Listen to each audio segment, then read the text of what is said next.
मुगल दरबार का दिन था। अकबर अपने तख्त पर बैठे थे, दरबारियों से घिरे हुए।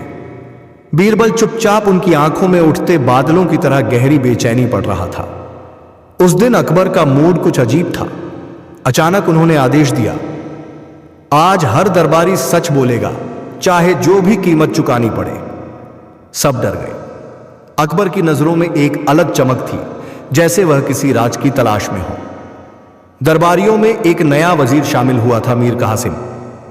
वह अकबर को बार बार झूठे सपनों और बड़े बड़े वादों से बहला रहा था। अकबर जान चुके थे कि यह आदमी धीरे धीरे साम्राज्य की जड़ों को खोखला कर रहा है, लेकिन उसका सच सबके सामने लाना आसान नहीं था। अचानक अकबर उठे और गुस्से में मीर कासिम के पास पहुंचे।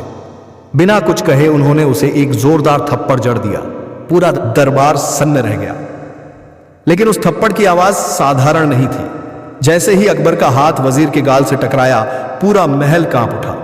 दीवारों से धूल झरने लगी, झूमर हिलने लगे और फर्श पर दरारें पड़ गईं। दरबारी चीख उठे, जहांपनाह, यह क्या हो रहा है?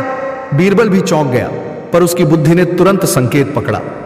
यह कोई साधारण थप्पड़ नहीं था। दरअसल मीर कासिम कोई इंसान नहीं, बल्कि एक शापित आत्मा था, जो साम्राज्य को अंदर ही अंदर खा रही थी। कहा जाता था कि सैकड़ों साल पहले इस आत्मा को राजमहल में बंद कर दिया गया था, परंतु लालच और सत्ता की भूख ने उसे दरबार में प्रवेश दिला दिया।